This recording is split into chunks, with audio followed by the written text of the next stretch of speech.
সরাসরি যুক্ত না হয়েও ভারত পাক সংঘাতকে কাজে লাগিয়েছে চীন। এ কি বলছে মার্কিন রিপোর্ট? 4 দিনে কি সুবিধা পেয়েছে বেজিং? ভারত পাক যুদ্ধকে লাইভ টেস্টিং গ্রাউন্ড বানালো চীন। মার্কিন রিপোর্টের দাবিতে একেবারে তোলপাড় কাণ্ড। ভারত পাকিস্তানের যুদ্ধে আসল লাভবান হয়েছে চীনই। 4 দিনের সংঘাতে বেজিং এর সুপার স্ট্র্যাটেজি। পাকিস্তানের হাত ধরে গোপনেই চালানো হলো অস্ত্র পরীক্ষা। ভারত পাক উত্তেজনা থেকে লাভ তুলল চীন। নতুন রিপোর্টে চাঞ্চল্যকর দাবি। অপারেশন সিঁদুরের আড়ালে চীনা অস্ত্রের রিয়েল টাইম পরীক্ষা। মার্কিন রিপোর্টে নয়া বিস্ফোরণ। রাফালের বিরুদ্ধে ভুয়ো প্রচার। এআই দিয়ে পাকিস্তানকে পথ দেখিয়েছিল চীন। ভারতকে লক্ষ্য করে পাকিস্তানে J-10 PL-15 HQ-9 ব্যবহার। চীনের কৌশল হয়ে গেল ফাঁস। সংঘাতের মধ্যে যুদ্ধ বিমান বিক্রির বাণিজ্য। পাকিস্তানকে J-35 ঠেলছে বেজিং। ভারত পাক সংঘর্ষের নেপথ্যে বেজিং এর মাস্টার প্ল্যান। মার্কিন রিপোর্টে উদ্বেগ বাড়ল। ভারত পাক উত্তেজনায় সবচেয়ে বড় বিজয়ী কি তবে চীনই? দেখুন, ভারত ও পাকিস্তানের মধ্যে গত মে মাসে যে স্বল্পস্থায়ী কিন্তু তীব্র সশস্ত্র সংঘাত ঘটেছিল, তার প্রভাব শুধু দুই দেশের সীমান্তে সীমাবদ্ধ থাকেনি, আন্তর্জাতিক ভূরাজনীতিতেও তার উল্লেখযোগ্য প্রতিক্রিয়া দেখা গেছে। বিশেষত সেই সংঘাতকে ঘিরে চীনের ভূমিকা নতুন করে আলোচনার কেন্দ্রবিন্দুতে উঠে এসেছে।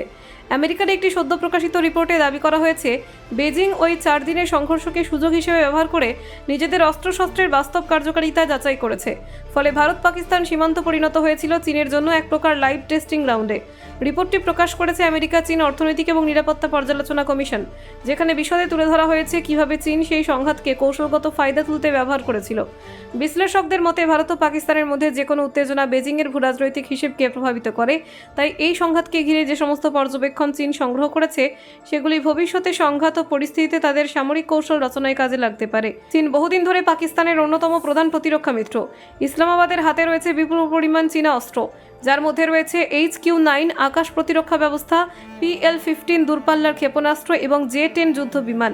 সাম্প্রতিক সংঘাতে পাকিস্তান সরাসরি এ সমস্ত অস্ত্র ভারতের বিরুদ্ধে ব্যবহার করে।